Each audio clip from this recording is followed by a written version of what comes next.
कहानी कुर्सी की देख रहे हैं आप। और पश्चिम बंगाल में भारतीय जनता पार्टी ने अपना मैनिफेस्टो या यूं कहें संकल्प पत्र जारी कर दिया है। पश्चिम बंगाल में कांटे की लड़ाई है। एक तरफ ममता बनर्जी है, दूसरी तरफ बीजेपी है। और बंगाल विधानसभा चुनाव को लेकर बीजेपी और टीएमसी के बीच में लगातार जुबानी वॉर भी चल रहा है। बात कर लेते हैं चुनावी घोषणा पत्र की। और जो वादे आज बीजेपी की ओर से गृहमंत्री अमित शाह ने किए हैं, 7वें पेंशन आयोग का वादा उन्होंने किया। महिलाओं को हर महीने 1 से 5 तारीख के अंदर 3,000 रुपए पर मंथ का वादा बीजेपी की ओर से किया गया। इतना ही नहीं, निःशुल्क टीका, कैंसर स्क्रीनिंग, डिलीवरी के टाइम जिस तरह से महिलाओं को एक आसानी हो जाए, उसके लिए महिलाओं को लुभाने के लिए चाहे वो टीएमसी हो चाहे वो बीजेपी हो, दोनों ही अपने संकल्प पत्र में सबसे ऊपर महिला शक्ति को रख रही है। आगे आप देखिए, कॉमन सिविल कोड 6 महीने के अंदर लागू किया जाएगा। 1 करोड़ स्वरोजगार होगा और बेरोजगारों को भी 3,000 रुपए मासिक भत्ता दिया जाएगा। तो ये चुनावी वादा किया गया। और इतना ही नहीं, सुरक्षा की गारंटी होगी, टीएमसी के भ्रष्टाचार के खिलाफ श्वेत पत्र लाया जाएगा। ये तमाम बातें आज अमित शाह ने किया। और इसके अलावा अगर आप टीएमसी के मैनिफेस्टो की बात करें तो जल्दी से भी उसकी भी कुछ गिनती आपके सामने रख दूं। लक्ष्मी भंडार योजना में टीएमसी ने महिलाओं को मिलने वाली योजना के तहत 500 रुपए की बढ़ोतरी कर दी। यानी कि जो पहले समीर जी 1500 था, अब उसको बढ़ाकर 2,000 कर दिया गया। लेकिन एक तरफ 2,000 का वादा, हर्षवर्धन जी चर्चा को खोल रही हूं। हर्षवर्धन जी हमारे साथ हैं, अमिताभ जी हमारे साथ हैं, प्रोफेसर संगीत रागी जी और समीर चौगांवकर जी हमारे साथ जुड़े हुए हैं।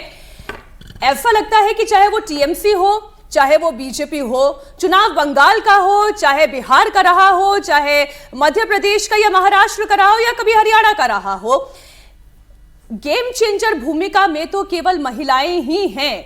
इसलिए जितनी योजना है वो महिलाओं के इर्द गिर्द ही है। हर्षवर्धन जी। नहीं, मैं इससे कतई सहमत नहीं हूं। गेम चेंजर भूमिका में सिर्फ और सिर्फ फ्री का पैसा है और वो कौन डाल देगा, कितना डाल देगा, कौन किसके खाते में डाल देगा, उसी की लड़ाई है। अच्छा चलो, तुम 1,000 कर रहे हो तो हम 2,000 का वादा कर देते हैं, कहीं 1,500 है तो उसको 3,000 कर देंगे। और जो देश के लिए बेहद खतरनाक है, इसका सीधा सा मतलब यह हुआ कि जो सरकारें हैं वो जनता की अपेक्षा पर खरी नहीं उतरी। इसका मतलब यह हुआ कि जनता के, आप जरा सोचिए ना, 2,000, 3,000, 6,000, इस पैसे को अगर कहा जा रहा है कि गेम चेंजर हो जा रहा है, महिलाएं उसकी वजह से वोट दे रही, इसका मतलब कि उनके पास उतने पैसे नहीं आ रहे। और आप इसको देखते हुए जरा समझिए कि हम जब दुनिया में विकसित भारत 2047 नरेंद्र मोदी के लक्ष्य की बात करते हैं तो राज्यों के लिहाज से कितना खराब दिखता है, बहुत खराब दिखता है। और चाहे वो मध्य प्रदेश रहा हो, महाराष्ट्र रहा हो, बिहार में 10,000 रहा हो और अब यहां हो। लेकिन चूंकि ममता बनर्जी 2 दर्जन से अधिक उनकी योजनाएं हैं, बच्चे हों, महिलाएं हों, यूथ हों, सबके लिए मतलब नाना प्रकार की योजनाएं हैं। जो योजना आप कहिए उसके लिए कुछ ना कुछ है। और जो वहां का सिंडिकेट क्लब कल्चर है, जो वायलेंस, पॉलिटिकल वायलेंस वाला है, उसके साथ ये कहें कि पैकेज डील हो जाती है कि जो डरेगा नहीं उसको इससे करेंगे और जो डर सकता है उसको डरा दें। तो ओवरऑल पैकेज है ममता बनर्जी, और इसीलिए उनको हराना भी 15 वर्षों में तो नहीं हो पाया। सर अब इस पैकेजिंग में एक छोटी सी बात मैं हर्षवर्धन जी जोड़ दूं। जब आप ये कहते हैं कि ये केवल किसका पैसा ही गेम चेंजर की भूमिका में है, लेकिन महिलाओं में भी जो सब कैटेगराइजेशन ममता बनर्जी ने जिस तरीके से किया कि जनरल कैटेगरी की महिला होगी तो 1,000 रुपए होगा, SC/ST वर्ग की महिला होगी तो 1,200 रुपए होगा, उसमें भी उन्होंने कैटेगराइजेशन किया है। नहीं देखिए, फिर तो मतलब इसको हम ममता बनर्जी को ही दोष क्यों देंगे? ये तो हर कोई कर रहा है ना। क्या SC/ST के लिए भारतीय जनता पार्टी की सरकारें अलग से योजना नहीं चला रही? और अगर कोई कमजोर है तो उसके लिए चलाने में बुराई क्या है? लेकिन ये तो एक मतलब इसको आप अलग करके देख ही नहीं सकते कि कोई पार्टी कम करती दिख रही, कोई पार्टी जा रहा है, लेकिन सब इसी ढर्रे पर चल रहे हैं। मूल बात यह है कि क्या ये जो अमित शाह ने आज उनका जो संकल्प पत्र है, घोषणा पत्र है, चुनावी वायदा है, क्या ये बंगाल के लोगों को ये बताएगा कि भाई डर वाला हिस्सा भी ठीक करेंगे अमित शाह, अब कोई डरेगा नहीं। दूसरा, जो पैकेज ममता जी दे रही थी, जो फ्रीबीज वाला, उसको भी भारतीय जनता पार्टी ज्यादा लेकर आ रही, क्या ये बंगाल के लोगों के दिमाग में असर करेगा? अगर असर करेगा तो चुनाव पलटेगा, नहीं असर करेगा तो ममता बनर्जी तो वहां बहुत मजबूत है ही। ठीक, मैं युवाओं के लिए जो योजना टीएमसी की तरफ से जारी की गई उसकी भी जानकारी दर्शकों के सामने रख दूं। वैसे तो कहानी कुर्सी की के जो दर्शक हैं वो खुद ये जानकारी रखते होंगे, 1500 रुपए प्रति माह की वित्तीय सहायता बेरोजगार युवाओं को टीएमसी की ओर से वादे में शामिल की गई। लेकिन यही वादा जब बीजेपी की ओर से गृह मंत्री अमित शाह करते हैं तो ये कहते हैं कि 1 करोड़ स्वरोजगार का सृजन होगा।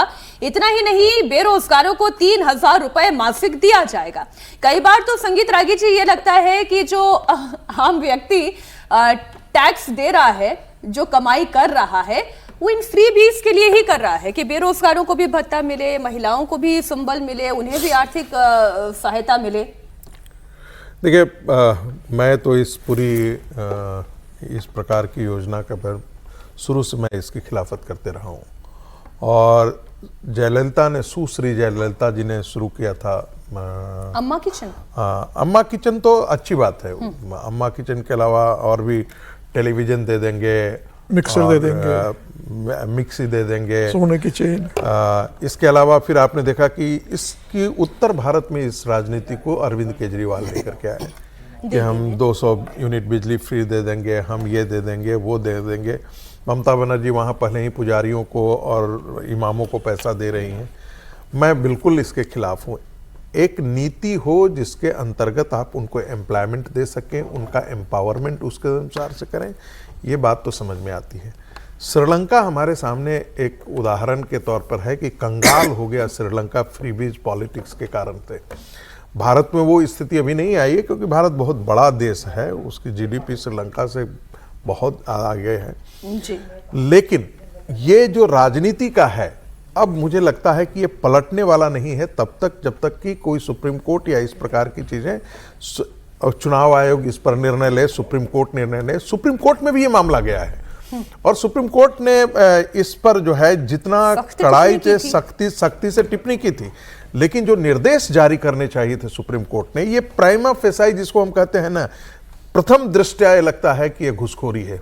आप वोटर्स को घुसखोरी कर रहे हैं कि हम आपको 5000 रुपया देंगे। अरे भाई, तो फिर इससे बढ़िया कि वो जो आप कहते हैं कि 5000 रुपया पैसा बांट रहा है चुनाव में, 10,000 पैसा बांट रहा है, उसको काहे को रोक रहे हो भाई?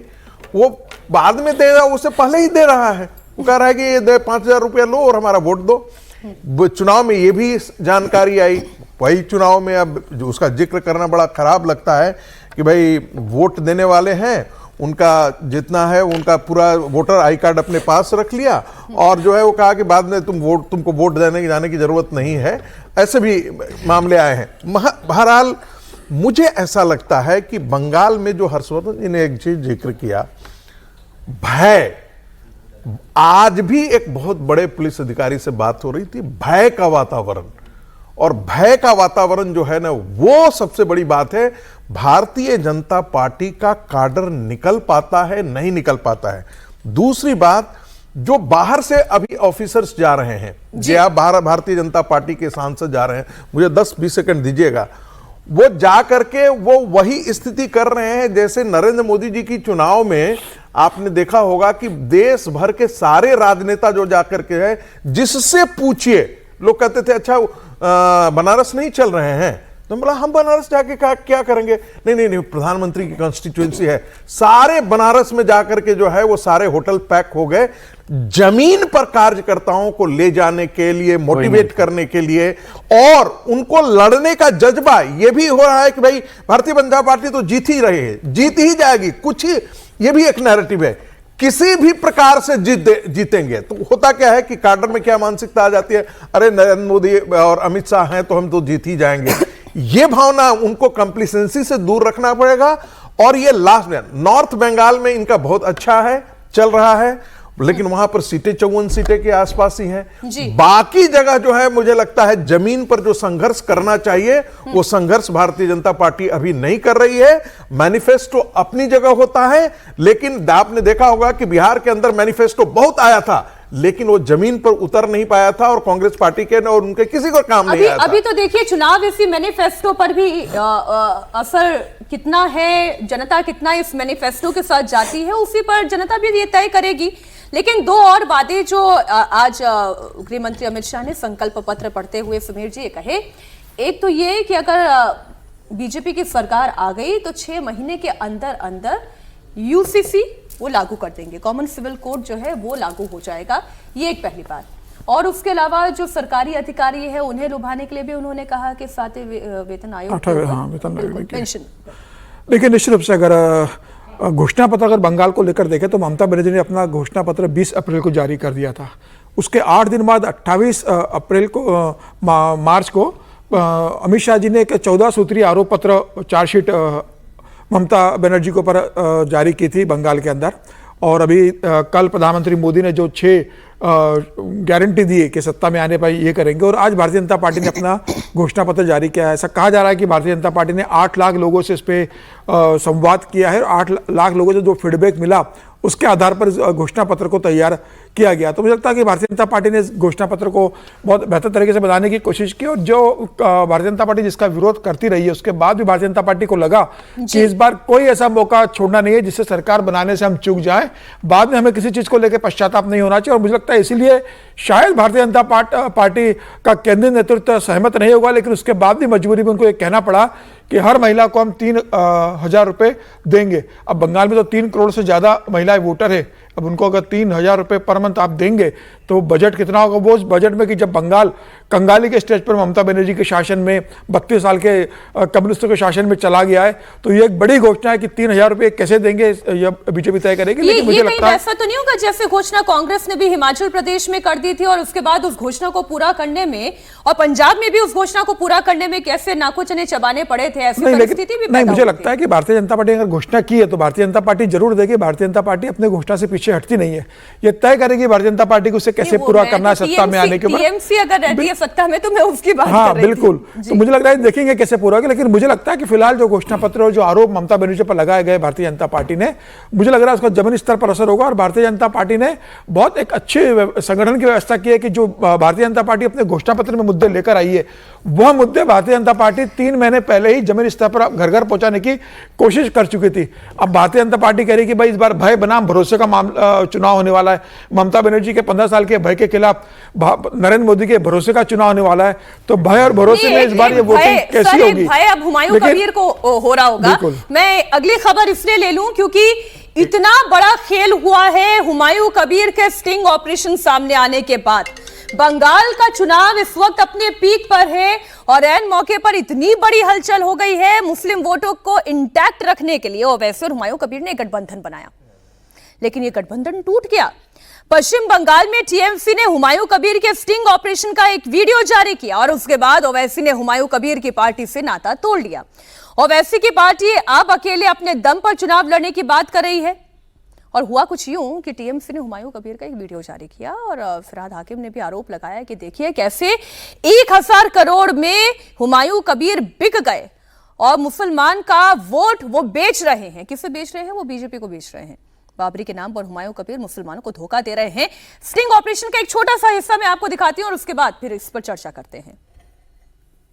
हम लोग कॉन्फिडेंस के साथ हायर अथॉरिटी को बता देते हैं कि आपका ये धनराशि चाहिए, ये अगर आपको अमाउंट मिल गया तो आगे जाके आप एटलीस्ट 50 to 60 वोट आप आपको जो आजाद देना है मेरा एक साथ में नहीं चाहिए, मैं पार्टली देना चाहिए।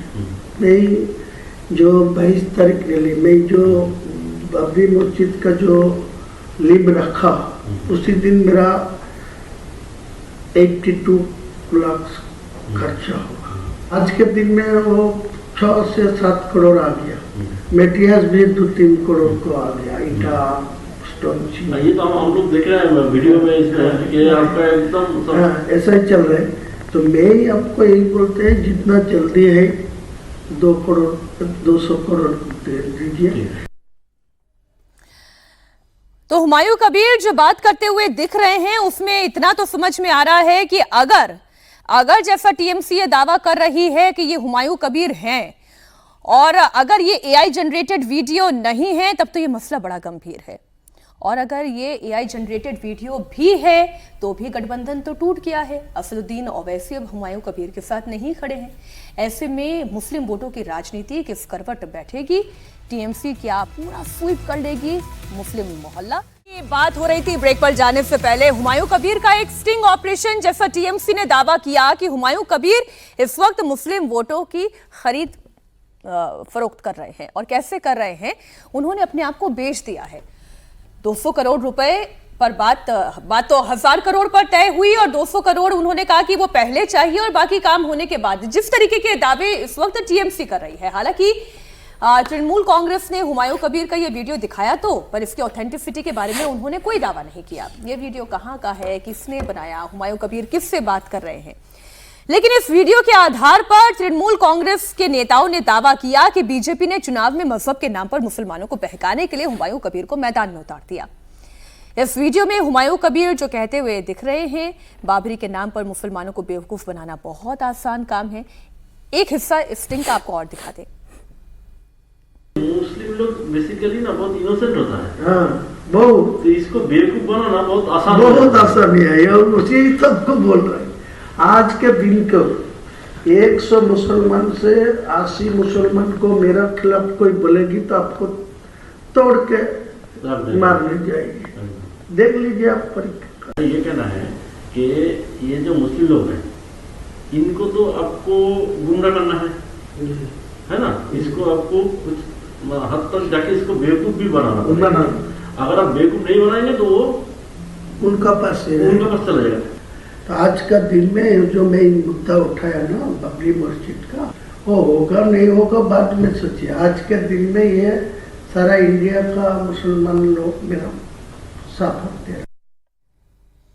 तो आपने सुना इन्होंने क्या कहा कि जो होगा बाद में वो देखा जाएगा। लेकिन आज की तारीख में बाबरी मस्जिद के निर्माण के साथ साथ पूरे देश का मुसलमान, केवल पश्चिम बंगाल का ही नहीं, पूरे देश का मुसलमान आज मेरे साथ आकर खड़ा हो गया है।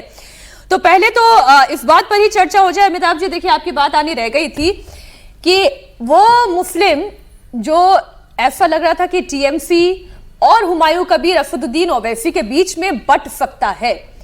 अगर ये स्टिंग ऑपरेशन सही है जैसा टीएमसी कह रही है और अगर एआई जनरेटेड भी है जैसा कि हुमायूं कबीर कह रहे हैं, कितना बड़ा नुकसान हुमायूं कबीर को हो चुका है?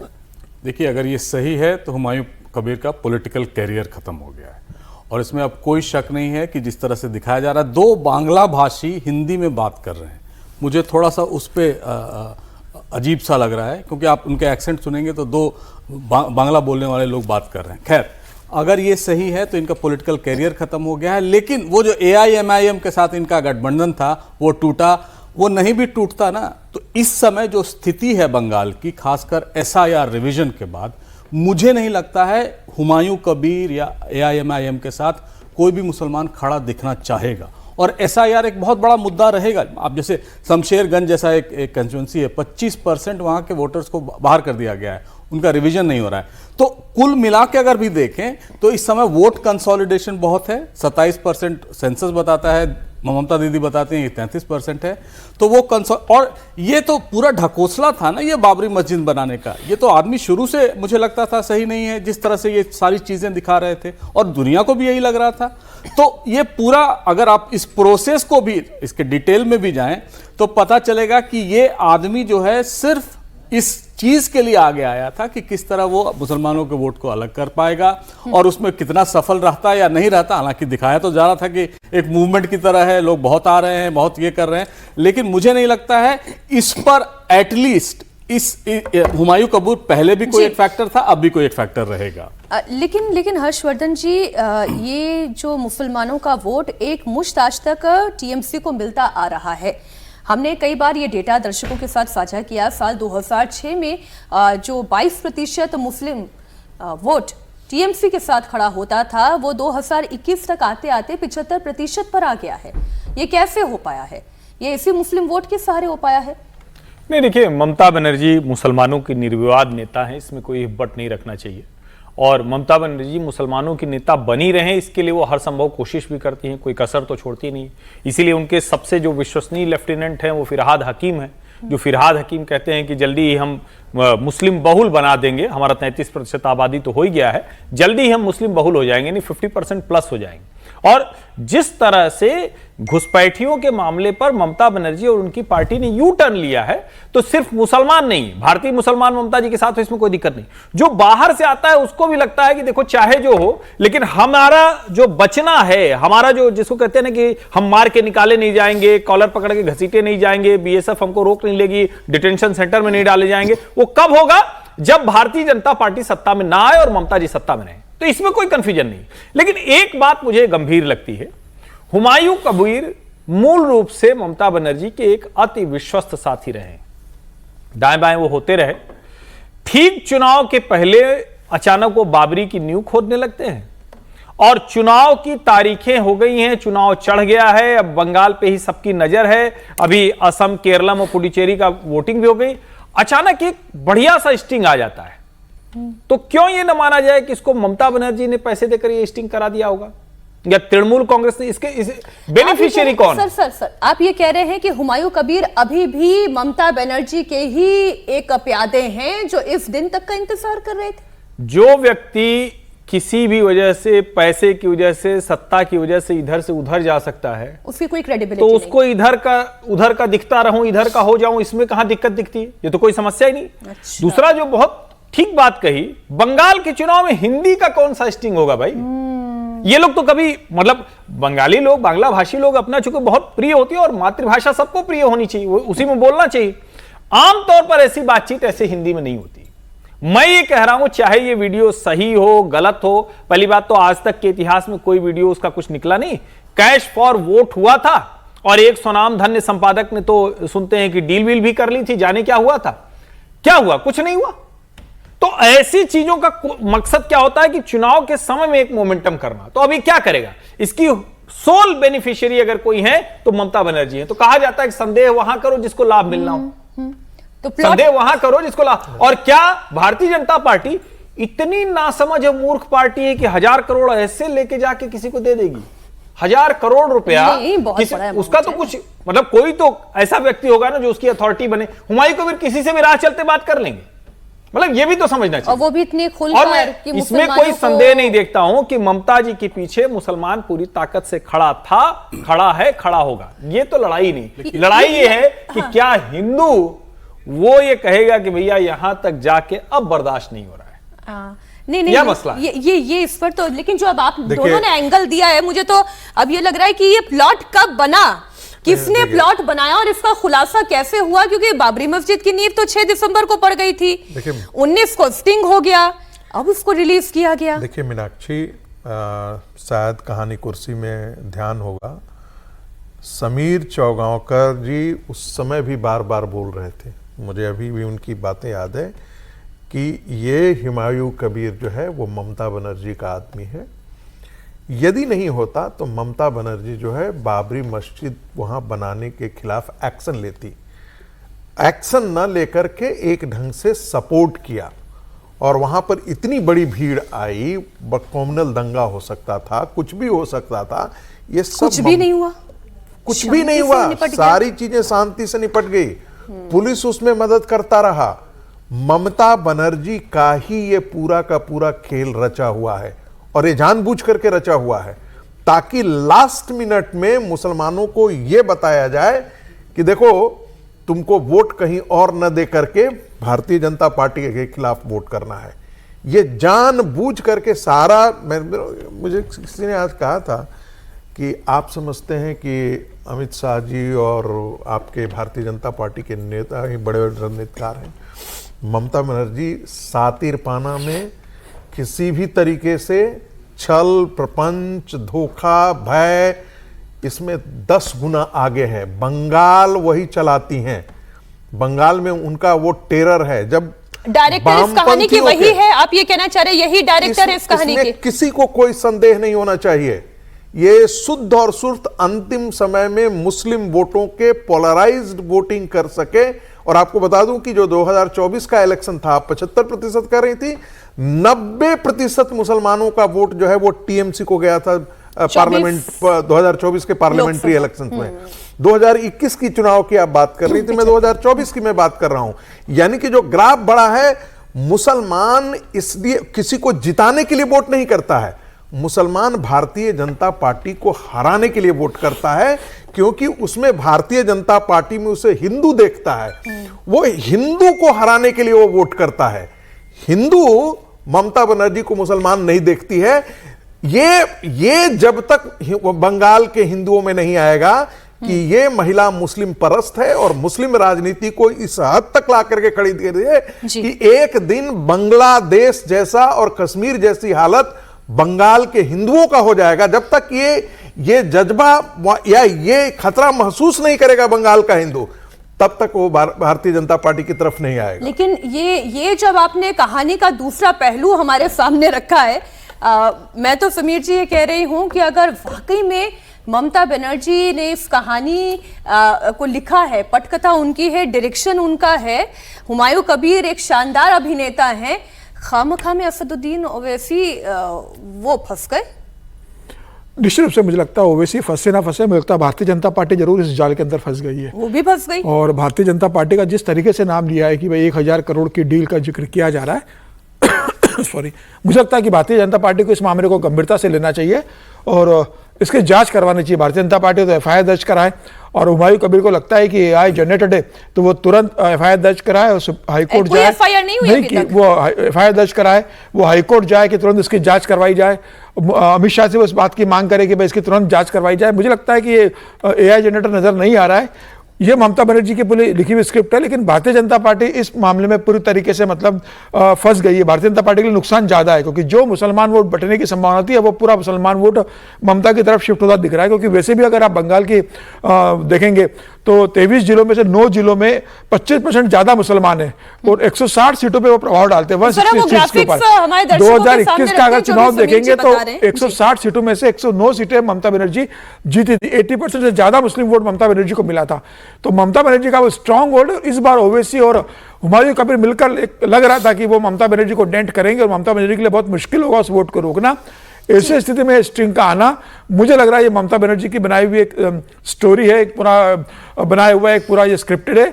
भारतीय जनता पार्टी, चूंकि इस मामले में भारतीय जनता पार्टी का नाम आया है कि 1000 करोड़ रुपए भारतीय जनता पार्टी देगी, उप मुख्यमंत्री बनाएगी, तो भारतीय जनता पार्टी को इसकी जांच करवानी चाहिए और इस मामले में दूध का दूध पानी का पानी करना जरूरी है कि इसका संदेश गलत ना जाए। अब हम बात कर लेते हैं जरा एक और राज्य की, बिहार। नीतीश कुमार आप जानते हैं आज दिल्ली आए, दिल्ली में उन्होंने राज्यसभा की सदस्यता भी ग्रहण कर ली है।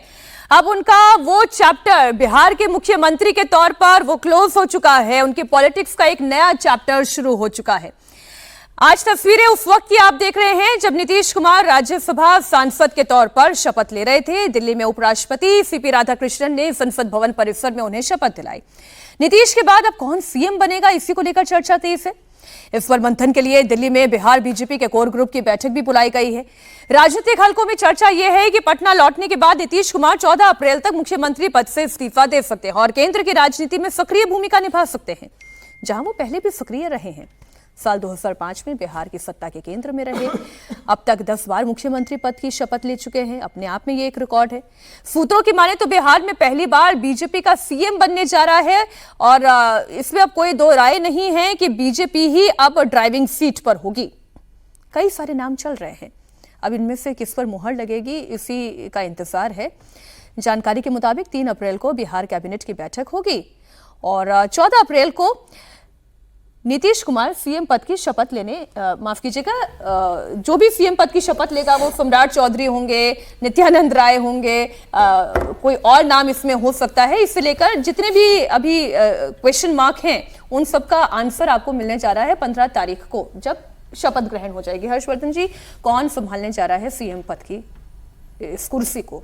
नहीं, देखिए, ये तो भारतीय जनता पार्टी के इस कालखंड में, मोदी शाह कालखंड में बता पाना बड़ा कठिन है और इस वक्त की जो स्थितियां हैं उसमें भी थोड़ा कठिन है। अब सम्राट चौधरी चूंकि सबसे स्वाभाविक दावेदार लगते हैं, जिस तरह से उनको एक जबरदस्त एलिवेशन मिला है और डिप्टी सीएम है और कई तरह की बातें, लेकिन कल हम लोगों ने ये भी देखा कि भाजपा कार्यालय के सामने सम्राट सरकार का कोई बैनर लग गया था तो उसको फाड़ दिया। कुछ उसमें भाजपा कार्यकर्ता थे कि भाजपा के गार्ड थे, जो कार्यालय के गार्ड होते, कुछ करके वो फाड़ दिया उन्होंने। तो अब जो भी वजह रही वो एहतियातन फाड़ा गया या क्या हुआ, तो फिर एक चर्चा भी चलती है। दूसरा, सबसे ये सामान्य घटनाक्रम होगा अगर सम्राट चौधरी मुख्यमंत्री बन जाएंगे, क्या भारतीय जनता पार्टी की आज की जो राजनीति है उसमें कोई सामान्य घटनाक्रम होता है? जिसका राष्ट्रीय अध्यक्ष वो नितिन नवीन 45 साल का व्यक्ति, जिसको खुद भी नहीं समझ में आया होगा कि अचानक राष्ट्रीय अध्यक्ष कैसे बन गए, अब वो प्रयास कर रहे हैं उस भूमिका में ढलने की। और दूसरा, जो उत्तर प्रदेश देश का सबसे बड़ा राज्य है, वहां पंकज चौधरी को नहीं समझ में आया होगा, वो 65 पार है मेरे ख्याल से, तो उनको भी नहीं समझ में आया होगा भैया हम तो कभी जिलाध्यक्ष महामंत्री उस सब वाले में रहे नहीं, सांसद हैं। और पंकज जी का अपना व्यक्ति ठीक है, अपना महाराजगंज में उनका ठीक-ठाक जलवा है। यादव को भी तो नहीं, वो लोग तो पुरानी बात हो गए। ताजा जो है, रेखा गुप्ता को क्या पता था वो दिल्ली के मुख्यमंत्री बन जाएंगे? इसीलिए मैं कह रहा हूं कि अगर हम ये माने कि मोदी शाह अपनी राजनीति के लिहाज से काम करेंगे, तो सम्राट चौधरी स्वाभाविक तौर पर जो कहते हैं ना कि थोड़ा सा उसमें कुछ कुछ इब्बट लगते हैं, लेकिन वैसे देखें तो भाई उनको बहुत बढ़ाया गया है, बड़ा आदमी बनाना है, अमित शाह कह चुके हैं तो बना देंगे। मूल बात क्या है? मूल बात यह है कि क्या नीतीश कुमार की जो राजनीति थी उस छाया से भारतीय जनता पार्टी बाहर निकलेगी? मूल सवाल ये, मुख्यमंत्री कोई भी हो, मुख्यमंत्री जो भी होगा, निकलेगी या नहीं निकलेगी? आप मेरा मानना है कि निकलेगी ही निकलेगी, इसमें कोई इब्बट नहीं है। और मतलब नीतीश कुमार, दो लाइन उनके लिए बोलना जरूरी है, कमाल का आदमी है भाई। कौन ऐसे नेता होंगे ऐसे? हम लोगों ने, मतलब मैंने तो बड़ी आलोचना की है, बड़ी कड़वी, क्योंकि बाद के समय में उनको थोड़ा जल्दी ये काम कर लेना चाहिए था। लेकिन सोचिए, विधानसभा, विधान परिषद, लोकसभा, राज्यसभा, कई मंत्रालय, मुख्यमंत्री इतने लंबे समय तक जिस तरफ चले जाएं वही बटकरा भारी हो जाता था। ऐसा व्यक्ति भारतीय राजनीति में असंभव जैसा है, कोई दूसरा उदाहरण आप खोज नहीं सकते।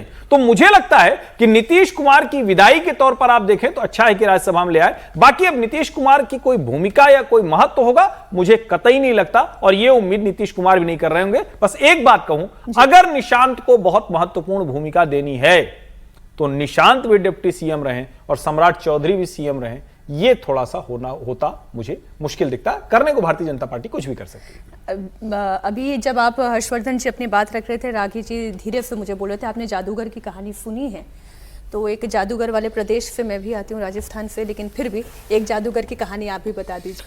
नहीं, मैं आपने देखा होगा ना, जादूगर अपनी टोपी जब खोलता है तो कई बार खरगोश निकाल देता है, कई बार कबूतर उड़ा देता है। तो अमित शाह जी की टोपी से क्या निकलेगा, जिसके बारे में हम लोग बात कर रहे थे, कौन किसका भाग्य का नाम लिखा हुआ पर्चा निकलेगा, ये किसी को नहीं पता है। और पूरी मीडिया आज तक 10-11 साल में नहीं बता पाई है कि कहाँ कौन जाकर के बनने वाला है। एक तो बात ये है। दूसरी बात, जो महत्वपूर्ण प्रश्न उठाया गया, क्या नीतीश की छाया से बाहर निकल पाएगी भारतीय जनता पार्टी? सुशील मोदी जब तक थे उनकी छाया में ही रहे, अभी डिप्टी सीएम जब है भारतीय जनता पार्टी उनकी छाया में ही रहे। आने वाले दिनों में भारतीय जनता पार्टी इस छाया से बाहर निकल करके आए, उसके लिए क्या हो सकता है?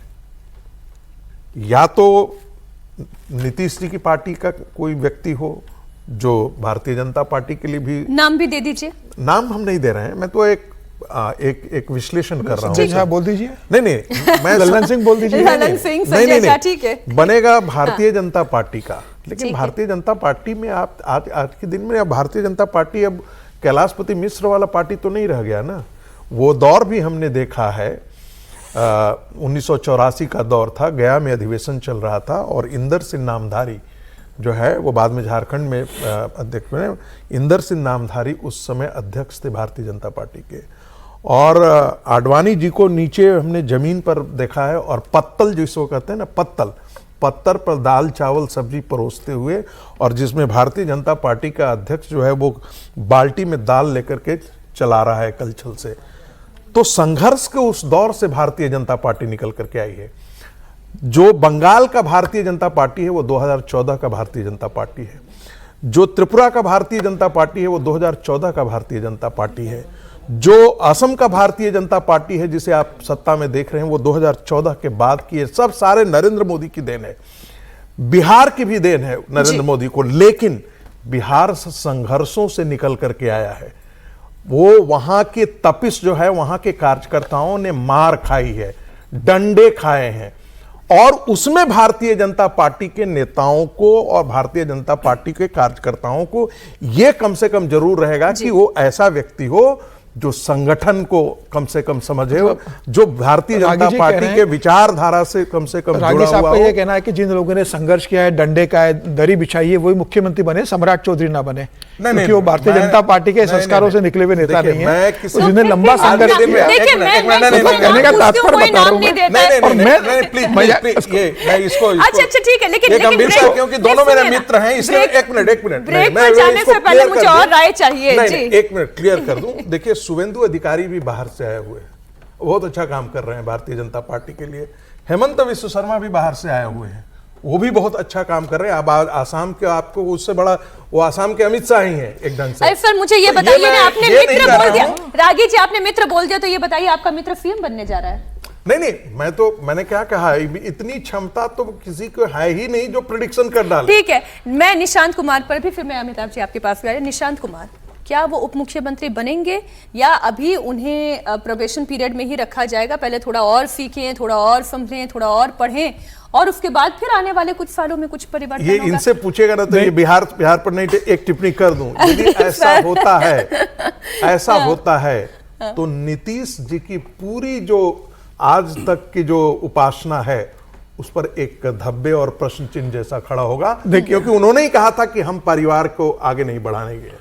देखिए, तय निशांत कुमार को जिम्मेदारी मिलेगी। अब किस रूप में वो जिम्मेदारी उनको मिलती है ये तय होना बाकी है, लेकिन मुझे लगता है कि जनता दल यूनाइटेड जिस तरीके से निशांत कुमार को आगे करे, जिस तरीके से वो सक्रिय हो गए, और अब लग रहा है कि नीतीश कुमार के पास बहुत ज्यादा राजनीतिक समय बचा नहीं, बिहार से बाहर आके दिल्ली में आ चुके हैं। भारतीय जनता पार्टी अपना मुख्यमंत्री बनाएगी, और अगले लोकसभा और विधानसभा चुनाव में अगर जनता दल यूनाइटेड को लगता है कि पार्टी एकजुट रहे, तो मुझे लगता है कि उनको लग रहा होगा कि अब नीतीश नहीं तो नीतीश का बेटा निशांत ही सही, तो मुझे लगता है कि वो निशांत के नेतृत्व में पार्टी आगे बढ़ेगी, और जब निशांत के नेतृत्व में पार्टी आगे बढ़ना है तो निशांत को भी मुख्यमंत्री बनाना पड़ेगा। मुझे लग रहा है निशांत कुमार का सरकार में आना तय है। अब उनकी भूमिका क्या होगी? अब सिर्फ कैबिनेट मंत्री तो बनेंगे नहीं, वो भारतीय जनता पार्टी मुख्यमंत्री बनाएगी तो 2 उप मुख्यमंत्री बनेंगे जनता दल यूनाइटेड से। तो मुझे लग रहा है कि निशांत कुमार होंगे, दूसरा कोई और बनेगा। अब वो क्या केंद्र से संजय झा वापिस लौटते हैं या लल्लन सिंह वापिस लौटते हैं, ये देखने वाली बात होगी। निशांत कुमार जरूर सरकार में रहेंगे, मुझे ऐसा लगता है। सरकार में रहेंगे, उप मुख्यमंत्री होंगे या नहीं होंगे, फिर के हर्षवर्धन जी को थोड़ा संशय है? नहीं, मुझे निशांत के उप मुख्यमंत्री होने पर संशय नहीं है।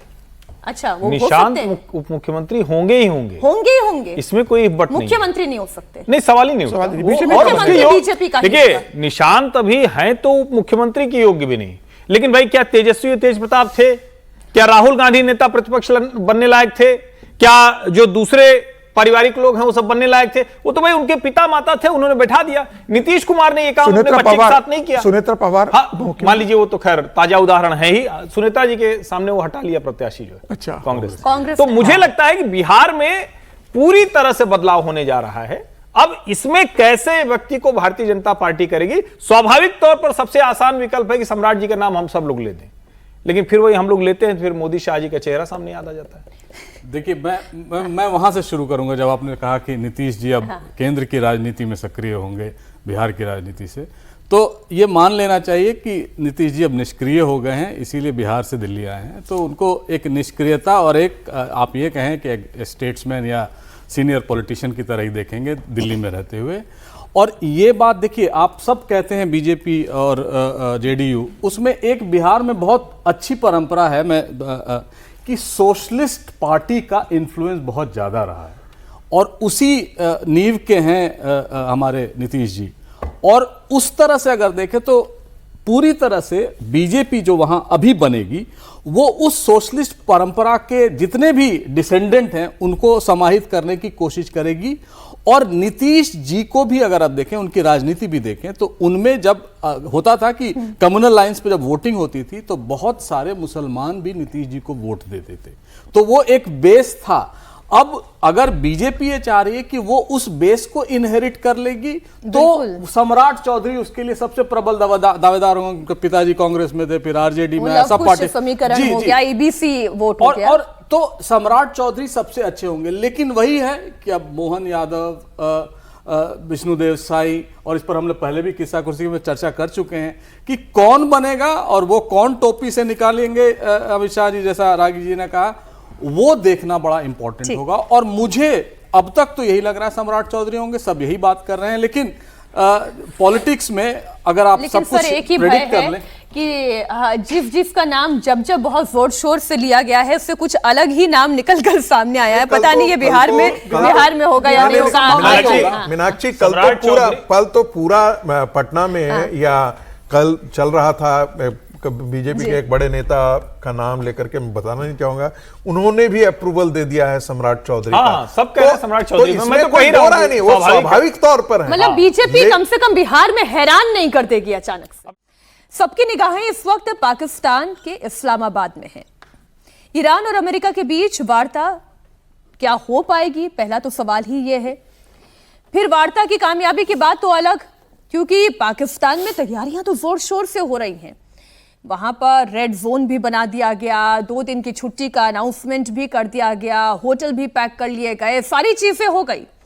पाकिस्तान के प्रधानमंत्री शहबाज शरीफ ने मध्यस्थता का श्रेय भी ले लिया, दुनिया भर के नेताओं से बात भी कर रहे हैं। लेकिन इसी बीच बड़ी खबर यह भी आई कि ईरान और अमेरिका की बातचीत में एक बार फिर खटाई आ गई है। पाकिस्तान एक बार फिर से एक्सपोज हो गया है। पाकिस्तान और इजराइल के बीच सोशल मीडिया प्लेटफॉर्म एक्स पर इस वक्त जुबानी जंग छिड़ी हुई है। शुरुआत पाकिस्तान के रक्षा मंत्री ख्वाजा आसिफ के इजराइल को लेकर भड़काऊ बयान से हुई। पाकिस्तान के रक्षा मंत्री ख्वाजा आसिफ ने इजराइल को मानवता के लिए अभिशाप बताया। ख्वाजा आसिफ के पोस्ट के बाद इजराइल के प्रधानमंत्री बेंजामिन नेतन्याहू ने भी पाकिस्तान को फटकार लगाई। इजराइल के प्रधानमंत्री ने ख्वाजा आसिफ के पोस्ट की निंदा की, कहा कि पाकिस्तान के रक्षा मंत्री द्वारा इजराइल के विनाश का ऐलान करना निंदनीय है। नेतन्याहू ने कहा कि ऐसा बयान है जिसे कोई भी सरकार बर्दाश्त नहीं कर सकती, और खासतौर पर वो सरकार जो खुद को शांति का निष्पक्ष मध्यस्थ होने का दावा करती है। अमेरिका में इजराइल के राजदूत ने भी ख्वाजा आसिफ के पोस्ट पर कड़ी प्रतिक्रिया जताई। इजरायली राजदूत ने कहा कि पाकिस्तान मध्यस्थ नहीं, वो समस्या का कारण है। सोचिए जरा, ये पाकिस्तान की स्थिति है, उसी को समस्या का कारण बताया जा रहा है। भारत में मौजूद इजराइल के राजदूत ने भी पाकिस्तान को फटकार लगाई। इजरायली राजदूत ने कहा कि पाकिस्तान भरोसे के लायक देश ही नहीं है, इसलिए पाकिस्तान जैसे देशों से बातचीत अमेरिका करता है, इजराइल नहीं करता है।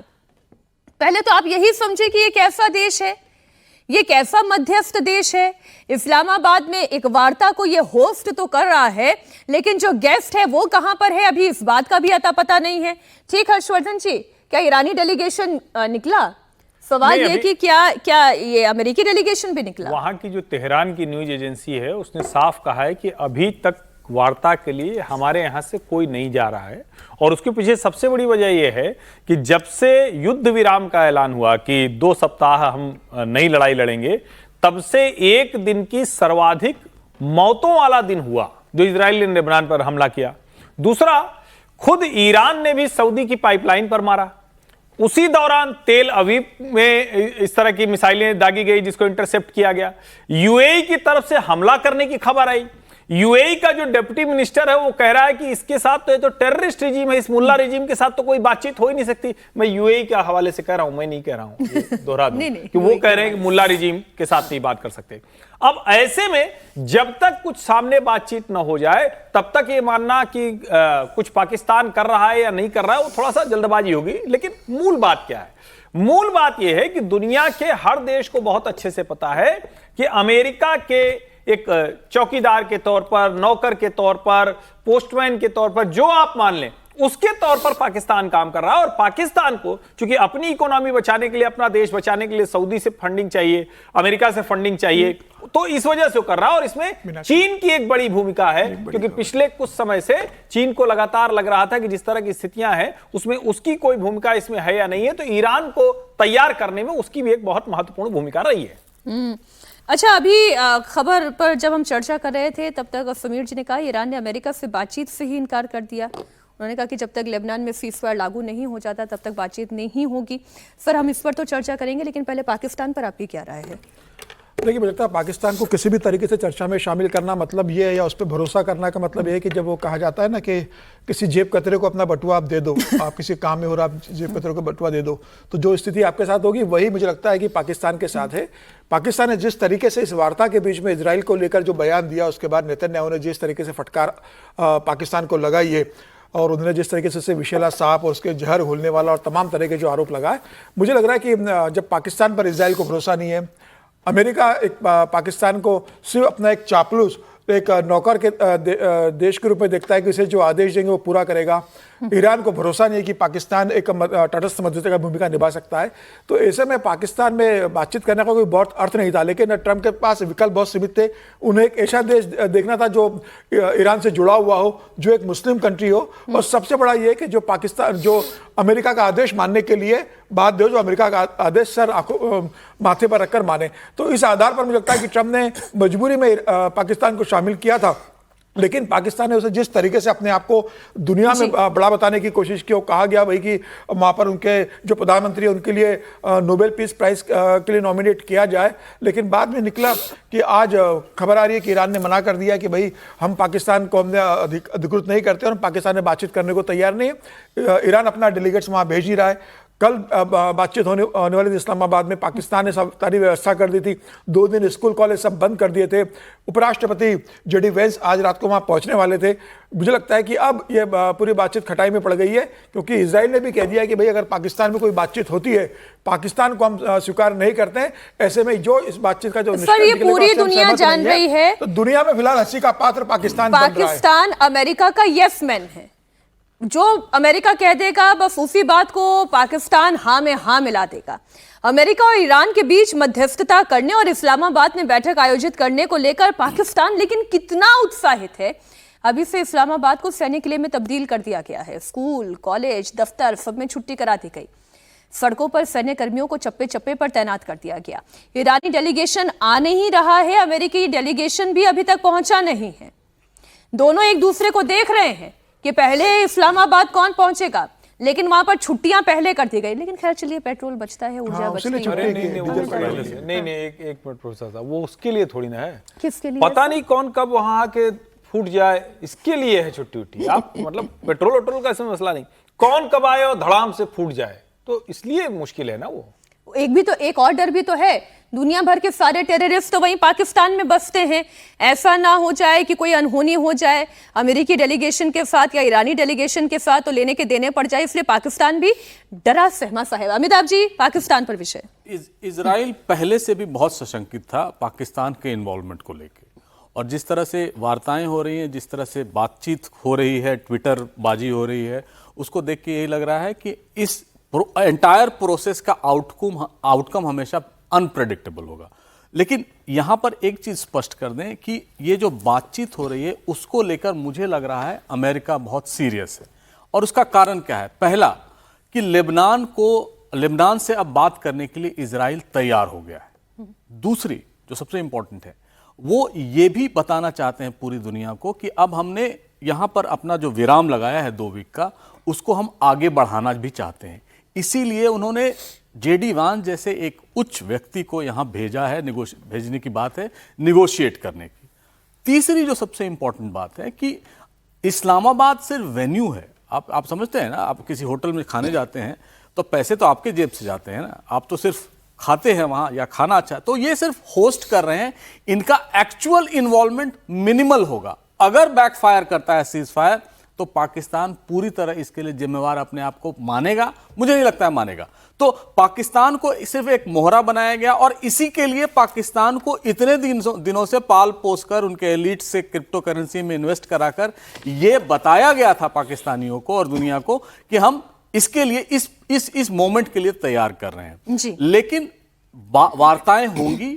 अगर इजराइल इसके आउटकम को कहता है अनप्रेडिक्टेबल है, लेकिन ये तो स्पष्ट है कि पाकिस्तान ये चाहेगा अमेरिका के साथ कि ये युद्ध विराम जो है आगे बढ़ेगा। और अमेरिका ने भी जो पोस्चरिंग की है उसको देख के लगता है कि वो भी इस बात को आगे बढ़ाने के लिए सीरियस हैं, वो नॉन सीरियस नहीं है। अब आपको ये बता दें कि इस्लामाबाद में जो ईरान अमेरिका के बीच बातचीत होगी उसके मेन कैरेक्टर्स कौन कौन है। इस बातचीत में अमेरिका की तरफ से उपराष्ट्रपति JD Vance, Jared Kushner, Steve Witkoff शामिल होंगे। ईरान की तरफ से अगर डेलीगेशन आता है तो बातचीत में शामिल होने के लिए ईरान के विदेश मंत्री अब्बास अरागची और ईरान की संसद के स्पीकर मोहम्मद बागेर गालिबफ होंगे। लेकिन फिलहाल पाकिस्तान के लिए टेंशन ये है कि उसने अपनी भूमिका के लिए अपनी जमकर पीठ थपथपा दी है, लेकिन अभी तक बातचीत में शामिल होने वाले लोगों में से कोई भी पाकिस्तान नहीं पहुंचा। और सवाल तो ये भी है कि अगर मान लीजिए, फर्ज कीजिए अगर डेलीगेशन पहुंच भी जाता है तो फिर वो कहाँ बैठेगा? एक साथ एक ही कमरे में एक टेबल पर बैठेंगे, अलग अलग कमरों में बैठेंगे, बातचीत इनिशिएट कौन करेगा, और वो जो 15 पॉइंट्स हैं, उन 15 पॉइंट्स में से कितने पर अमेरिका सहमत होगा, कितने पर ईरान सहमत होगा। पाकिस्तान में होने वाली बैठक को लेकर सवाल भी उठ रहे हैं कि क्या अमेरिकी डेलीगेट्स और ईरानी डेलीगेट्स एक साथ एक कमरे में बैठकर बात करेंगे भी, या इसमें भी संगीत जी की कोई इंतजाम अलग अलग होंगे। और ये बातचीत, पहले तो सवाल ही इस बात का है कि लेबनान पर कोई सोल्यूशन निकाले बिना क्या ये बातचीत होगी भी। देखिए, जो नेतन्याहू का बयान आया है, जो अभी चर्चा चल रही है कि लेबनान में जो अटैक किया है, वैसे तो व्हाइट हाउस के प्रवक्ता ने कहा कि भाई लेबनान उस डील का हिस्सा नहीं था, लेकिन नेतन्याहू पर दबाव बनाया है राष्ट्रपति ट्रंप ने कि आप युद्ध विराम वहाँ पर करें, और लगभग इस बात के लिए नेतन्याहू मान गए हैं। अब देखना है कि आगे वो लेबनान पर अटैक करते हैं या नहीं करते हैं, लेकिन खुद नेतन्याहू ने बातचीत का प्रस्ताव दिया है कि हम लेबनान से बातचीत करने को तैयार हैं जी। लेकिन बातचीत के दरमियान वो बॉम्बिंग करेंगे लेबनान में, बेरूत पर और उसके हिजबुल्लाह के ठिकानों पर या नहीं, इसके बारे में अभी तक मुझे लगता है कि साइलेंस है, इसकी तरफ से कोई कमिटमेंट नहीं है जी। दूसरी बात यह है कि जब यदि एक तो अमेरिका जब पाकिस्तान को लेकर के आता है तो दुनिया में ये रिफ्लेक्शन पाकिस्तान पर नहीं पड़ता है, ये रिफ्लेक्शन अमेरिका पर है कि जिसके यहाँ ओसामा बिन लादेन पाया जाता हो, जो दुनिया में टेरर बॉम्बिंग का हर सोर्स जो है वो पाकिस्तान आकर के टिकता हो, वो पाकिस्तान पीस मीडिएटर हो, तो थोड़ा सा दुनिया को बड़ा अजीब लगता है। और ये लगता है उस पर, तो उसके बारे में तो सबको पता है, लेकिन ये अमेरिका के बारे में भी लोग अविश्वसनीय लगता है कि ये व्यक्ति, ये राष्ट्रपति किसको बीच का मध्यस्थ बना रहा है, जिसकी कोई क्रेडिबिलिटी नहीं है, जो एक खुद ही टेररिस्ट रेजिम है, जहां पर खुद ही एक सैनिक तानाशाही है, जहां पर खुद ही डेमोक्रेसी नहीं है। तो ऐसे में अमेरिका की छवि धूमिल होती है। लेकिन फिर कहेंगे अमेरिका को इससे लेना देना क्या है? अमेरिका अपने नेशनल इंटरेस्ट को, रीजन में क्या है उसका नेशनल इंटरेस्ट, उस चीज को ध्यान में रख करके पाकिस्तान को यूज करता है। पाकिस्तानी कमेंटेटर से आप कहें, वो कहेंगे कि टिश्यू पेपर की तरह हमको यूज कर रहा है, बिल्कुल साथ एकदम सही बात है। पाकिस्तान उसी समय तक मित्र है जब तक वो अमेरिका के लिए काम कर रहा है। और ये भी नहीं भूलना चाहिए, ये एक अनुमान और विश्लेषण का विषय है, क्या इसमें चाइना की महत्वपूर्ण भूमिका रही है पाकिस्तान को, नहीं, हाँ। पाकिस्तान को इतना खड़ा कर देने के लिए कि जिस पाकिस्तान को पूरी तरीके से मार्जिनलाइज कर दिया गया था, और तुलना किसके किसके बीच में की जाती थी? भारत और चीन के बीच में तुलना की जाती थी, पाकिस्तान कहीं भी नहीं था। तो क्या ये लार्जर एक स्ट्रेटेजिक इंटरेस्ट के तहत ये काम चाइना ने भी पुश किया है? सर, पाकिस्तानी एक्सपर्ट ही इस पर क्या कह रहे हैं, वो एक दो बयान हम आपके सामने रख देते हैं। एक तो पाकिस्तान में क्या नैरेटिव तैयार किया जा रहा है वो भी आप देखें, और फिर बात लेबनान की भी होगी, क्योंकि नेतन्याहू ये कह चुके हैं कि सीज फायर करना है तो ईरान को लेकर करो, लेबनान पर तो हमारे हमले जारी रहेंगे। तो पहले बात पाकिस्तान के नैरेटिव की। अब सवाल यह है कि कौन से वाले जुमे तक, जिस जुमे पर हम ये बात कर रहे हैं अमिताभ जी, या उसके अगले जुमे की हम बात करें, क्योंकि तारीख तो यही थी सो कॉल्ड इस्लामाबाद एकॉर्ड की कि आज बातचीत हो जानी चाहिए थी। अब ये बातचीत कल भी होगी या नहीं, उस पर भी डाउट है, क्योंकि बात लेबनान की मैं इसमें लेकर आ जाती हूँ, फिर अमिताभ जी आप इसमें कमेंट करिएगा। अमेरिका और ईरान के 14 दिन के सीज फायर के बाद भी इजराइल लगातार लेबनान को निशाना बना रहा है। नेतन्याहू की सेना लेबनान में लगातार बारूदी बारिश कर रही है। इजराइल के हमले के बीच ईरान की संसद के स्पीकर मोहम्मद बागर गालिबफ का बयान आया। गालिबफ ने कहा कि लेबनान सीज फायर डील का हिस्सा था और उसे सीज फायर डील से बाहर किसी भी हाल में नहीं होने देंगे। वहीं ईरानी विदेश मंत्री अरागची ने अमेरिका को सीधी चेतावनी देते हुए कहा कि अगर लेबनान पर अटैक बंद नहीं हुआ तो फिर बातचीत का रास्ता बंद हो जाएगा। तो सवाल ही यह है कि अभी बातचीत में जब तक लेबनान का इशू नहीं शामिल किया जाएगा तब तक ईरान सहमत नहीं है, और इजराइल किसी भी सूरत में लेबनान में जो उसके हित हैं उसे अचीव किए बिना वो बाहर नहीं निकलेगा। देखिए, लेबनान का इशू जो है ईरान ने इसमें जबरदस्ती जोड़ा है, क्योंकि लेबनान और इजराइल का जो खटपट था, जो बमबारी हो रही थी, वो पहले से हो रही थी, हमास के बाद से ही हो रही थी, और उस पर सीज फायर किया नहीं गया था। जैसे हमास के साथ हुआ था, लेबनान के साथ नहीं हुआ था। और जिस तरह से अटैक इजराइल इस समय कर रहा है, वो ये भी प्रूव करना चाह रहा है कि हमारी जो लड़ाई थी ग्रेटर इजराइल के लिए कह लीजिए, या लेबनान को, या मिलिटेंसी को कर्व करने के लिए इस रीजन में, वो खत्म नहीं हुई है। हालांकि जो इजराइल इस समय लेबनान में कर रहा है वो तो उससे और भीषण कुछ कर नहीं सकता। एक दिन में 300-300 लोगों को मार दे रहा है, वो गजा बनाने की तैयारी कर रहा है। और जितने भी सर इस समय यही वीडियो देखे ना, इतना भयानक धमाका हो रहा है, धुएं का गुबार उड़ता हुआ दिख रहा है, छोटा सा बच्चा दौड़ रहा है। 10 मिनट में 100 बम गिरे हैं। देखो छोटा बच्चा, कितना छोटा 100 बच्चा, टारगेट। और क्लिनिकल क्या ट्रॉमा होगा वहां पे बच्चों के लिए।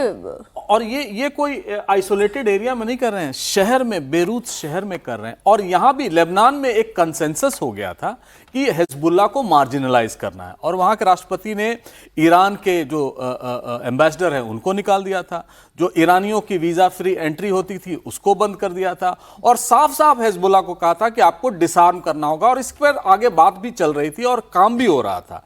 लेकिन इस बीच ऐसा कर देना, देखिए लेबनान में Hezbollah state with in a state है, और अगर सिर्फ इसको टेररिस्ट ऑर्गेनाइजेशन लोग जो कहते हैं, हालांकि है भी ये, उसके अलावा ये बहुत सारे एजुकेशनल, चैरिटी, हॉस्पिटल, ये सब काम करता है। और बार बार ये कहा जाता है कि हिजबुल्लाह ईरान का क्रिएशन है, बिल्कुल नहीं। लेबनान में हिजबुल्लाह ने इजरायलियों को 33 दिन की लड़ाई में 2006 के बाद उनको वापस भेज दिया था। और हिजबुल्लाह कहता था कि पहली बार किसी आर्मी ने इजराइल को हराया है वो था हिजबुल्लाह। तो हिजबुल्लाह एक बहुत बड़ा पॉलिटिकल फोर्स है, लेकिन हसन नसरुल्लाह जो उसके फाउंडर थे, उनके मारे जाने के बाद ये वीक हो गया है। लेकिन इस समय इजराइल उन पर बमबारी कम कर देगा, मुझे नहीं लग रहा है, और इसको इससे जोड़ना भी नहीं चाहिए। देगा हर्षवर्धन जी, कम इसलिए नहीं करेगा क्योंकि उसके एग्जिस्टेंशियल थ्रेट में अगर ईरान का नाम है तो हिजबुल्लाह का भी नाम है।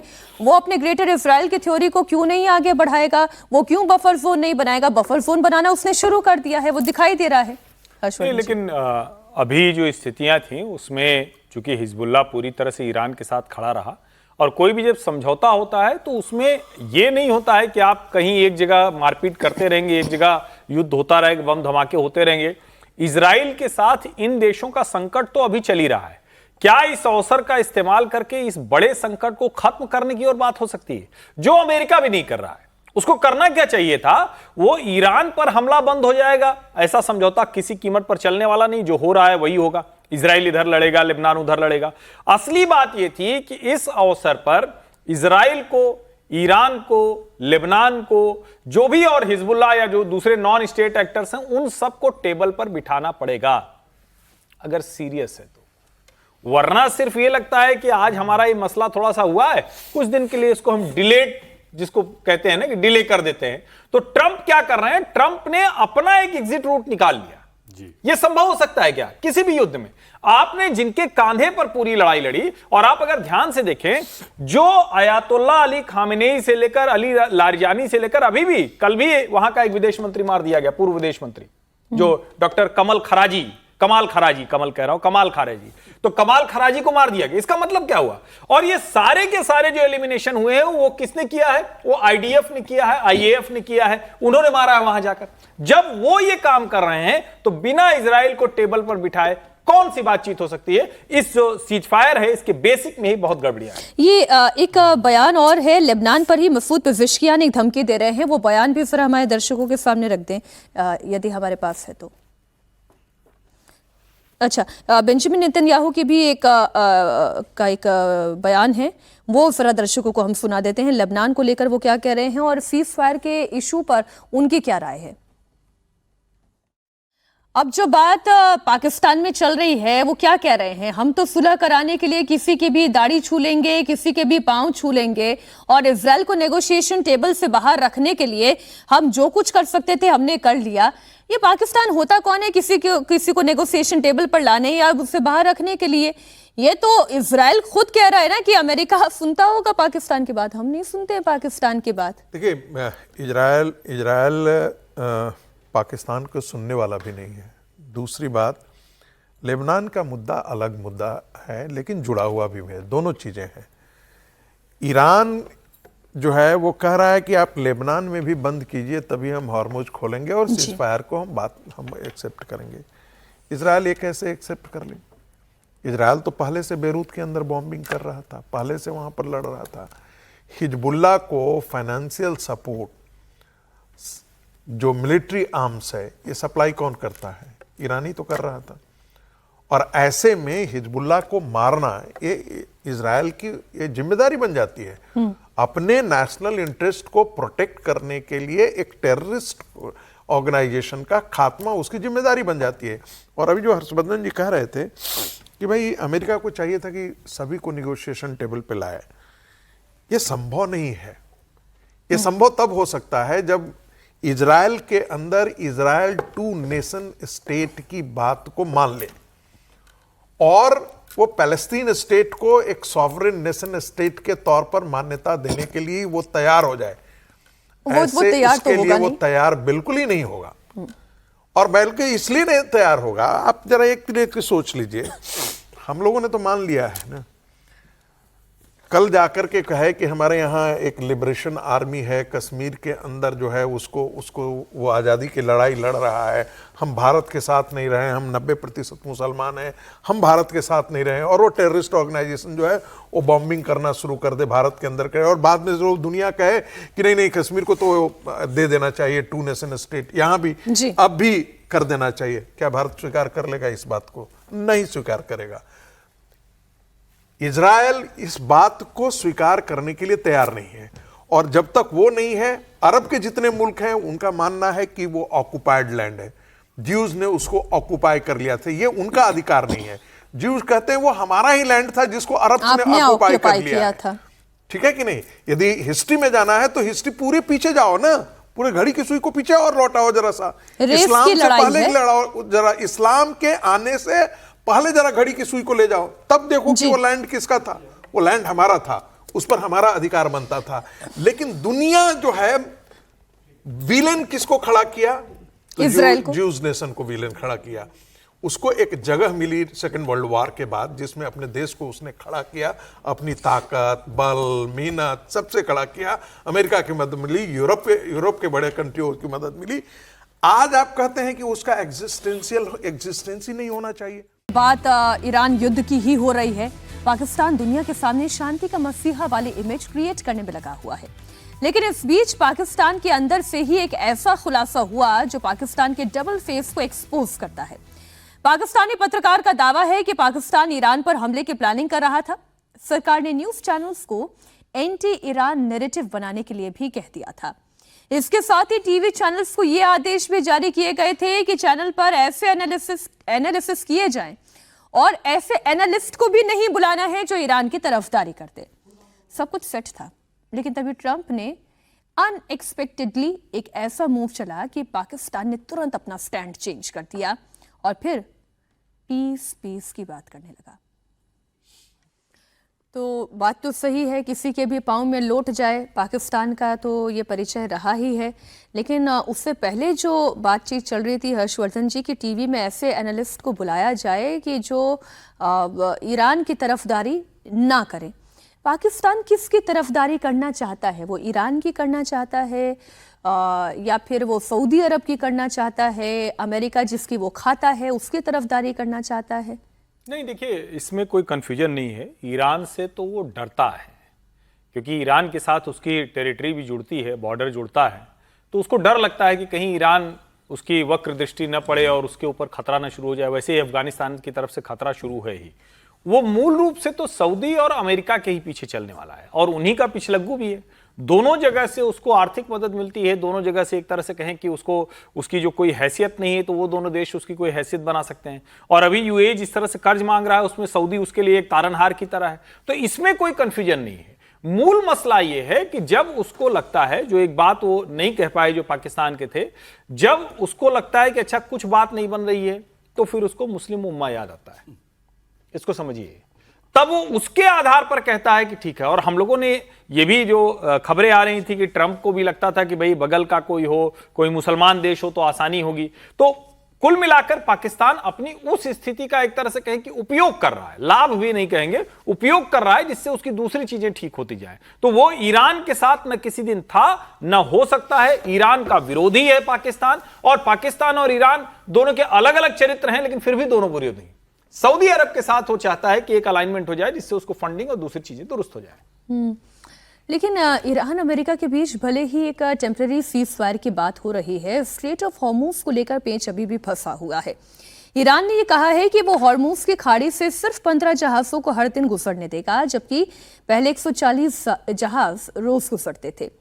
इसके साथ साथ ईरान ने ऐलान किया है कि जो भी जहाज स्ट्रेट ऑफ हॉर्मुज से होकर जाएंगे उन्हें IRGC से इजाजत लेनी होगी, और इजाजत के साथ ही अमेरिकी डॉलर, वो तो 2 मिलियन अमेरिकी डॉलर की बात थी, अब ये 1 मिलियन पर है या 2 मिलियन पर है, इस पर थोड़े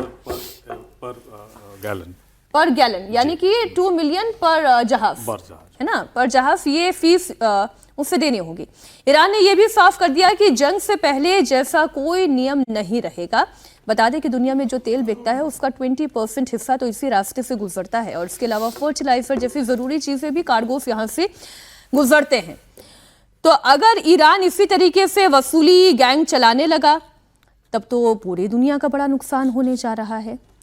लेकिन अगर वो ये वसूली करना चाहता ही है तो फिर अमेरिका उसे कैसे रोक पाएगा, और जो इंटरनेशनल वाटर्स की भी जितने भी नियम कानून हैं उसके भी ये बड़ा खिलाफ जाने वाला है। तो अमिताभ जी, मेरा कंसर्न तो भारत के नजरिए से भी देखूं, हमारे यहाँ भी कितने सारे जहाज उसी रास्ते से होकर आते हैं, अब कैसे हर जहाज पर हम टोल देते रहेंगे?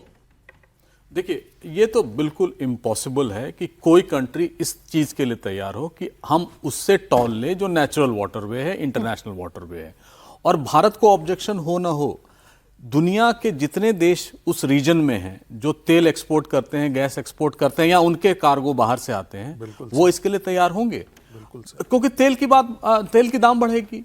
और यही नहीं, दुनिया में कई सारे ऐसे स्ट्रेट्स हैं जहां पर अगर यही परंपरा शुरू हो जाए तो मलक्का स्टेट में चाइना को इंडोनेशिया और मलेशिया, सिंगापुर बोलेंगे आप पैसे दो मुझे, हर किलो के $1 मुझे मिलने चाहिए। क्या ये संभव है? दुनिया में सिर्फ एक ही पास है जिसको कहा जाता है बॉस्फोरस या डार्डेनेल्स, जो तुर्की ये पैसा लेता है, लेकिन वो इंटरनेशनल कन्वेंशन के तहत, UN सैंक्शन के तहत, 1936 के एक रेजोल्यूशन के तहत वो वैसा यहां नहीं होने दिया जाएगा। और ये ईरान बखूबी जानता है, ओमान की अगर थोड़ी सी भी इच्छा हो वो भी जानता है, क्योंकि नुकसान इसमें किसका सबसे ज्यादा होगा? भारत और चीन जैसे देश का लोग तो होगा ही।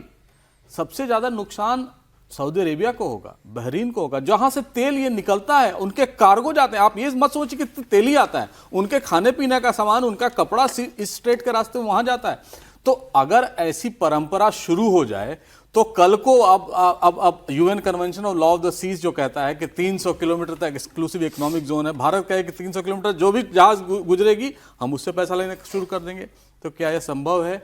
बिल्कुल संभव नहीं है। और इसका ईरान करे ना करे, दुनिया इसका अपोज करेगी। चीन अपोज करेगा, अमेरिका तो कर ही रहा है, रूस अपोज करेगा, क्योंकि रूस को भी बहुत ऐसे रास्तों से गुजरना पड़ता है। आप पूरा देखिए ना, तो फिर ईरान इस तरीके के नियम या इस तरीके के क्लॉज डालकर, संगीत रागी जी, अपना तो फायदा कर लेगा, लेकिन वो दुनिया का नुकसान कर देगा। तो इससे सवाल यह है कि जो पूरा हो ही नहीं सकता, ऐसी डील जो कभी साइन हो ही नहीं सकती, वो ऐसी शर्त लेकर आ क्यों रहा है? देखिए, यदि ये चीजें एक्सेप्ट हो जाती हैं, थोड़ी देर के लिए आप मान लेते हैं, तो ईरान उस क्षेत्र के दादा के रूप में आकर के खड़ा हो जा रहा है। आप समझ रहे हैं जी। और ये बात क्या सऊदी अरब को स्वीकार होगा, जो अपने इस्लामिक वर्ल्ड का अपने आप को जिसको खलीफा बनने की जिसकी ये है, क्या वो इसके लिए स्वीकार होगा? और सऊदी अरब कोई छोटा कतर जैसा और बहरीन जैसा छोटा देश तो है नहीं, आर्थिक तौर पर संपन्न है, मिलिट्री तौर पर संपन्न है, अमेरिका के साथ मिलता है। तो जो अमिताभ कह रहे थे, बात बिल्कुल दुरुस्त है कि हमारा नुकसान होगा, इसमें कोई दो राय नहीं। क्योंकि यदि हर हमारे जहाज पर यदि 14 करोड़ रुपया देना पड़ जाए, 14 से 17 करोड़ के बीच में वो पूरा निकल करके आता है, जो आंकड़ा एस्टिमेट निकल करके आता है, तो हमारे लिए तो पेट्रोल महंगा हो जाएगा। तो क्या वो कम डॉलर पर वहां पर पेट्रोल बेचना शुरू करेंगे? वो पेमेंट हमको करना पड़ेगा, या वो इसका शॉक ऑब्जर्वर के तौर पर ये करेंगे? वो जो देश दे रहा है मतलब वो अपने प्राइस को इंपोर्ट करने वाला भी और एक्सपोर्ट करने वाला भी, दोनों देश इसको शॉक एब्जॉर्ब करेंगे। मुझे लगता है ये जिसे हम कहते हैं ना, ईरान कि ये जो चीज है जो कर रहा है वो एक ढंग का इकोनॉमिक टेररिज्म है। मैं बार बार इस चीज को दोहराना चाहता हूं, ये इकोनॉमिक टेररिज्म है। आप पूरी दुनिया को इससे टेरराइज करो। कल जाकर के वही बात मैं फिर कहूं, अरब सागर से या हिंद महासागर के नीचे से यदि गुजरना शुरू कर दे, हम भी बम मारना शुरू कर देंगे, हम भी मिसाइल मारना शुरू कर देंगे, हम तुम्हारे किसी जहाज को जाने नहीं निकलने नहीं देंगे, तुम निकाल करके दिखाओ। जी ये सिर्फ तेल की बात नहीं है। यूएई को हम $25 बिलियन एक्सपोर्ट करते हैं, क्या हम जो वो हॉर्मुज कार्गो के भी तो रास्तों है, से हाँ। भारत वो पैसा देगा? तो ये एक बहुत बड़ा क्वेश्चन है। बार बार तेल की बात नहीं हो, बहरीन, बिल्कुल सही। कुवैत पूरे लैंडलॉक हैं, बिल्कुल, बिल्कुल, सीलॉक हैं बिल्कुल। उस sense में। मैं दो बयानात जो है वो सामने रखना चाह एक रही हूँ। जरूरी बात बोल दूं। देखिए, किसी भी जगह पर जब बिजनेस इंटरेस्ट होते हैं तो अगर बिजनेस इंटरेस्ट में इकोनॉमिक टेररिज्म या वेपनाइजेशन जुड़ जाता है तो धीरे धीरे उसका रेलिवेंस खत्म हो जाता है। ये सीधा सीधा इकोनॉमिक्स का सिद्धांत है। जहां डर आ जाए, जहां किसी तरह के हमले की आशंका बढ़ जाए, जहां पेनल्टी जैसी चीज लगे, तो ये संभव नहीं है। अभी जापान की प्राइम मिनिस्टर ने कहा है कि हम स्ट्रेट ऑफ हॉर्मुज पर अपना जो एक तरह से कहें कि वहां से जितने हमारे जहाज आते हैं उसको धीरे धीरे कम करेंगे। अब इतना बड़ा ये कांड हुआ है, ये पूरी दुनिया को समझ में आ गया, भारत भी उस तरफ बढ़ रहा है। मुझे लगता है अगर खाड़ी के देश और ईरान इनको ये समझ में नहीं आई तो वैसे ही दुनिया अल्टरनेटिव सोर्स ऑफ एनर्जी पर बढ़ रही है। आने वाले समय में इनकी हैसियत शून्य हो जाएगी। समय लगेगा लेकिन उसकी एक तरह से तैयारी दुनिया कर रही सोलर है। पे, थर्मल पर तो भारत भी काम कर ही रहा है, वैसे ही बाकी देश भी काम कर रहे हैं, ग्रीन एनर्जी पर काम कर रहे हैं। ईरानी डिप्टी फॉरेन मिनिस्टर का एक बयान है, वो भी आप सुने। स्ट्रेट ऑफ हॉर्मुज के बंद होने के दावे को उन्होंने खारिज किया। उन्होंने कहा कि ये रूट बंद नहीं है, ये शर्तों के साथ खुला हुआ है। ईरान के डिप्टी फॉरेन मिनिस्टर ने यूरोप के देशों से भी अपील की है कि वो स्ट्रेट ऑफ हॉर्मुज की सुरक्षा के लिए आगे आए। ये बयान आप जल्दी से सुन लें। ये जो आप वहां के डिप्टी फॉरेन मिनिस्टर का बयान सुन रहे हैं, जिसमें वो यूरोप से भी अपील कर रहे हैं कि उस हॉर्मुज की सुरक्षा में उनकी भी भूमिका होनी चाहिए। ये एक नया एंगल है। अभी तक ईरान यूरोप के बारे में या नाटो का इन्वॉल्वमेंट जो है उसके बारे में कोई बात नहीं करा था। ये पहली मर्तबा है जब ईरान यूरोप के बारे में बात करा है। इधर ब्रिटेन के प्रधानमंत्री कीर स्टारमर ने डोनाल्ड ट्रंप पर सीधा अटैक किया। स्टारमर ने खुलेआम ये कह दिया है कि वो ट्रंप की नीतियों से तंग आ चुके हैं। कीर स्टारमर ने वैश्विक हालात के लिए ट्रंप को ही जिम्मेदार ठहराते हुए कहा कि आज अगर दुनिया में युद्ध के हालात हैं तो उसके लिए डोनाल्ड ट्रंप ही जिम्मेदार हैं। एक बयान और सुने आप। ये जो बात इस वक्त कीर स्टारमर कह रहे हैं, नीतियों से वाकई में दुनिया भी परेशान हो तो रही है, इसमें तो कोई दो राय नहीं। समीर जी, किसका कारोबार ठीक चल रहा है? कौन से देश का मार्केट ठीक तरीके से काम कर पा रहा है? कहां पर इस वक्त इकोनॉमिक स्लंप नहीं दिखाई दे रहा है? कहां पर लोगों की नौकरियां नहीं जा रही है इस वैश्विक संकट की वजह से? देखिए, स्टारमर ने जो कहा है वो दुनिया के लगभग सभी देशों के मन की बात होगी। बस उन्होंने सार्वजनिक रूप से कहा है, बाकी लोग बंद दरवाजे में कहते होंगे ट्रंप को लेके। अब वो कहा जाता है ना कि तुम्हें दर्द दिया है, तुम ही दवा देना। तो दर्द तो दुनिया को ट्रंप ने दिया है, तो उसकी दवा भी ट्रंप को देना पड़ेगी कि भाई स्ट्रेट ऑफ हॉर्मुज बंद ना हो। यह सुनिश्चित वो करना चाहिए था। लेकिन जिस तरीके से ट्रंप ने कह दिया कि भाई नाटो ने हमारा साथ देने, यूरोप के देश ने हमारा साथ नहीं दिया, तो अब वही आके स्ट्रेट ऑफ हॉर्मुज को खुलवाए। और जिस तरीके से ट्रंप ने कहा है कि भाई अब नाटो में रहने की हमें जरूरत नहीं, हम विचार कर रहे हैं कि हम नाटो से बाहर हो सकते हैं, तो ईरान को लग रहा है कि अब ये समय है कि भाई ऐसे समय में यूरोपियन देशों को अपने साथ जोड़ा जाए, उन्हें कोई ऑफर दिया जाए और ट्रंप को और अमेरिका को अलग थलग दुनिया से किया जाए। अब मुझे लगता है कि जिस तरीके से स्ट्रेट ऑफ हॉर्मुज को लेकर ईरान अड़ गया है कि भाई यहाँ से जो निकलेगा उसे हफ्ता वसूली देनी पड़ेगी, उसे टोल टैक्स देना पड़ेगा, और उसमें भी वो कह रहा है कि भाई मेरे मित्र देश होंगे उन्हें मैं फ्री में छोड़ दूंगा, कोई कंसेशन लेकर छोड़ दूंगा, और जो मेरे दुश्मन देश होंगे उनसे पूरी वसूली करूंगा। तो मुझे लग रहा है कि अब ये तय होने वाला बाकी है कि क्या स्ट्रेट ऑफ हॉर्मुज ईरान के कब्जे में आने वाला है। दुनिया ये कभी नहीं चाहेगी कि बस ईरान ना कब्जा हो, लेकिन ट्रंप ने ऐसी स्थिति उत्पन्न कर दी है कि अब वहां हमेशा के लिए ईरान का दबदबा रहेगा, ईरान का डर रहेगा, क्योंकि वो इतनी छोटी जगह है कि ईरान जब चाहे वहां छोटे हथियारों से जहाजों को नुकसान पहुंचा सकता है। तो डर हमेशा के लिए डर बनाए रखने के लिए ईरान ये कर रहा है। ये लेकिन जो ईरान के डिप्टी फॉरेन मिनिस्टर का बयान है अमिताभ जी, इसे सुनने के बाद एक जो नया वर्ल्ड ऑर्डर में एक अंदाजा लगा पा रही हूँ, बाकी आप बताइएगा। ईरान कह रहा है यूरोप को लाने के लिए, रशिया के ईरान के साथ अच्छे संबंध हैं, चाइना ईरान को सपोर्ट करता है। तो क्या एक ऐसा वर्ल्ड ऑर्डर बन सकता है जहां पर Iran, Russia, China with Europe एक तरफ खड़ा हो और अमेरिका एक तरफ खड़ा हुआ दिखाई दे? बहुत हाइपोथेटिकल है, मानती हूं, लेकिन क्या ये भी एक संभावना है? आपने कार्यक्रम स्टिंग ऑपरेशन से शुरू किया था। जब कियर स्टारमर बोल रहे थे ना, तो मुझे लग रहा था ये स्टिंग है, क्योंकि कियर स्टारमर लास्ट आदमी होंगे ऐसी बात करने वाले। नई वैश्विक व्यवस्था बन रही है, धीरे धीरे वो बनेगी, इसमें कोई शक नहीं है। लेकिन ईरान ब्लैकमेल करके ये नई विश्व व्यवस्था नहीं बना सकता है। चीन रूस को बहुत क्लियरली कह चुका है पुतिन को कि न्यूक्लियर थ्रेट आपको नहीं देना है, यानी वो भी एक विश्व व्यवस्था की बात कर रहा है। ये जिस थ्रेट पर आधारित विश्व व्यवस्था का निर्माण करना चाहते हैं, इससे थोड़ा क्लियर करें कि ईरान को न्यूक्लियर पावर नहीं बनने देना है, ये चाइना भी चाहता है, ये रूस भी चाहता है। नहीं रूस आपको पिछले बार जब JCPOA हुआ था, 11,000 किलो एनरिच यूरेनियम ईरान ने रूस को दिया था, और ये कहा था, और एग्रीमेंट का पार्ट था कि आप जो एनरिच यूरेनियम है वो अपने पास नहीं रखेंगे, और उन्होंने दिया भी था। यही बात इस समय भी हो रही थी कि जो आपके जो 400 किलो जो एनरिच यूरेनियम है, जो 60% ज्यादा है, वो भी किसी ऐसे न्यूट्रल कंट्री को दिया जाए, तो उसमें भी रूस का नाम आ रहा था, चीन का भी नाम आ रहा था। ठीक है। तो वो कभी नहीं चाहेंगे। और आपने देखा भी होगा, भारत ने जब न्यूक्लियर एक्सप्लोजन किया था या टेस्ट किया था, उस समय भी रूस ने इसको अपोज किया था। हालांकि उसने सैंक्शन नहीं लगाया था, लेकिन अपोज किया था। तो वो जो स्टेटस को है 5 राष्ट्रों का कि सिर्फ उनके पास ही डिक्लेयर्ड न्यूक्लियर वेपन होगा, उसको वो भी अपोज करेंगे कि अगर ईरान बनाना चाहता है तो। वैश्विक व्यवस्था तो बन ही गई है, वेस्ट एशिया तो पूरी तरह इसकी राजनीति बदल जाएगी आने वाले दिनों में, लेकिन वो ईरान के ब्लैकमेल पर और इतनी आसानी से समझने वाला वैश्विक व्यवस्था नहीं बनेगा। यूरोप किसके साथ खड़ा होगा?